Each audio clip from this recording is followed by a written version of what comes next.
10 years ago, it was in the hall behind me here in Nazarbayev University where the Belt and Road Initiative was first proposed by Chinese President Xi Jinping. 10 years on, this program has generated a lot of headlines and debate around the world.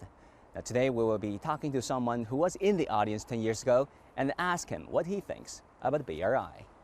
President Katsu, thank you for welcoming us and our crew to your beautiful university. You just told me that it's a new university. Maybe you can begin by telling us a bit about your work and this university. Well, Mr. Wang, thank you for having me. And I'm delighted to be able to see you in our university, host you here. Our university this year in summer, in June, will be 13 years old. Now today we have, in the US terminology, 7 schools, plus 1 foundation program. We have a School of Mining and Geology to respond to the demand coming from the hydrocarbon resources here. And then we have at the graduate school level for business, public policy, education, as well as also medical schools and so on. So we are now a general university. We have today about 6,800 students, probably around 7,000 graduates. Our student body is pretty much balanced, half and half, male, female. Even in the STEM disciplines, the STEM science, technology. Yes. You know? So, and we get the best high school graduates here. And so unless we do something terribly wrong, hopefully the products are also very good. On September the 7th, 2013, the president of Nazarbayev University, Shigeo Katsu, accompanied President Xi and introduced him to the audience in the hall.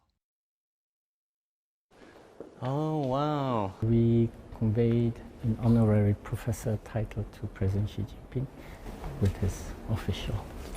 Yeah. And I'm standing on this side. Yeah. What do you think of this importance of the speech? We were told that there's going to be an important policy speech that he will deliver. And then later in Indonesia, he delivered the speech on the maritime portion. Yeah. So then obviously we were able to put it together as a Belt and Road Initiative. And so we were in a way fortunate to have been there, and we witnessed parts of the history. In the course of 10 years of development, the Belt and Road Initiative has helped alleviate poverty in many regions and kickstart economic growth by facilitating trade and creating jobs. The BRI was first proposed by China, but it has become a mega project that has ripple effects around the world. So what went through your mind when you first heard about the conception? It was only a conception back then, of course, of the Belt and Road Initiative, building infrastructures across Eurasia, addressing the deficit of infrastructure. Actually, the most sort of important part that sticks with me was that he made reference, because it was sort of the belt concept started, to link basically 700 million people and plus, if you actually add also this, India and the South Asian part, basically connect 3 billion people. That was, and you started to feel, wow, that's going to be a large-scale undertaking. Yeah. What do you think of the Belt and Road Initiative now that we have been 10 years into this initiative?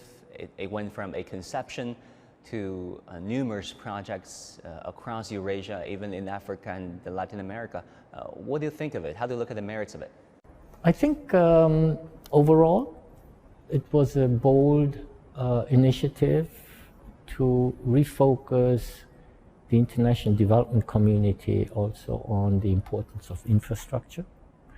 Infrastructure is a means for connectivity and building up the ways how goods can be transported from one side to the other and build, economic communities along the way. I think this concept still is very valid. And a lot of interesting projects that were therefore launched. What other impressions has President Xi made on you, particularly during his visit 10 years ago? That was in his earlier days as the Chinese president. He visited Central Asia. He started off with Kazakhstan. And you could tell how much, because of the policy speech too, but he really wanted to start off his whole initiative on the right foot, obviously also for him.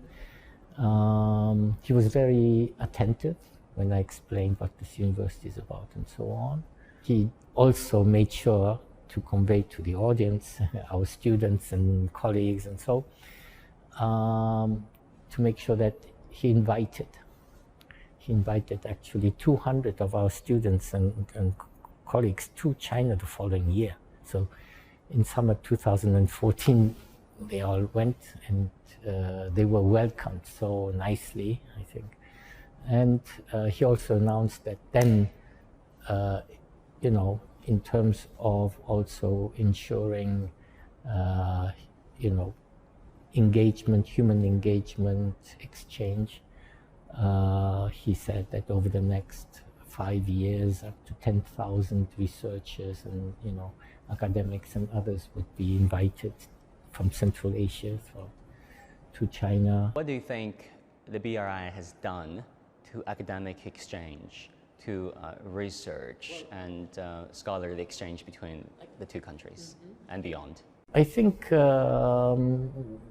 BRI as a concept readily spread out to also academic and intellectual endeavors.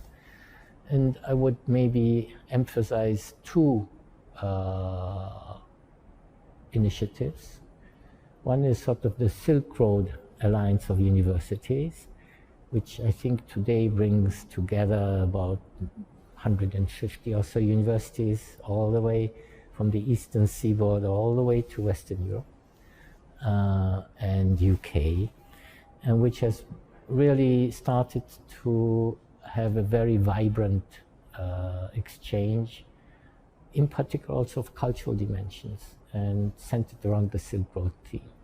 I think on the Chinese side, it's the Xi'an Jiaotong that has been very much at the center. Here we have been quite active in Central Asia. It goes all the way to Liverpool University and so on. So that is one part. And the other initiative that was launched is there is something called the Asian Universities Alliance. And this initiative brings together 15 top Asian universities.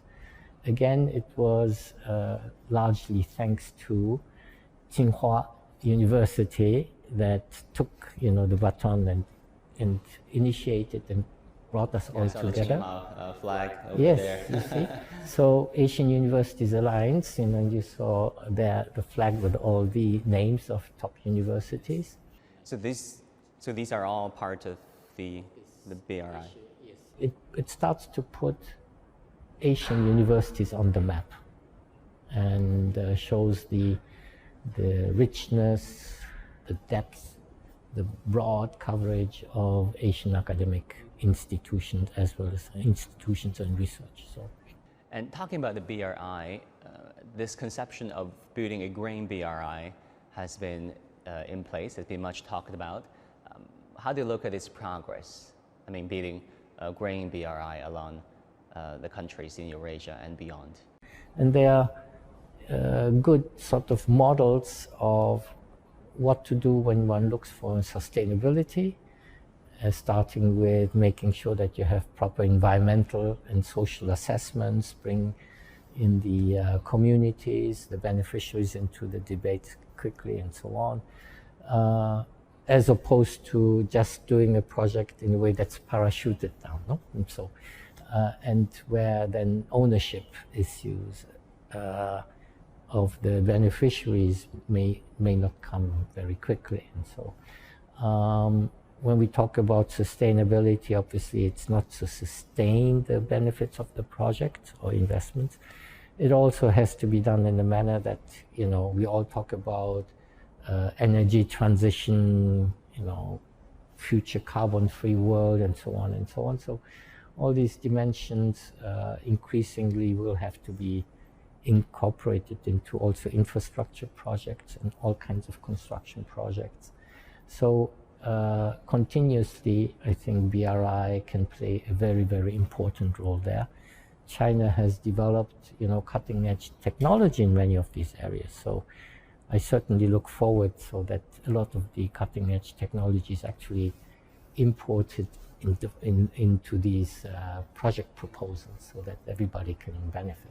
There have been accusations, like you said, from mostly Western policymakers and Western media, saying the BRI is debt trap. They're painting the BRI with a simplistic brush. How do you look at that sentiment of, I would say, if not trashing the BRI, but painting it in a very simplistic narrative? As you rightly say, BRI is so multifaceted, and it is relatively easy just to take one part and put the focus just on those parts. I think one has to look at BRI as a whole and be a little bit more fairer in its overall assessment there. Yes, there may be some negative examples, but there are also positive examples, and we have to look at it together. Thank you so much, President Katsu. That will do it for this edition of The Hub on CGTN. I'm Wang Guan in Xi'an, China. I'll see you again next time.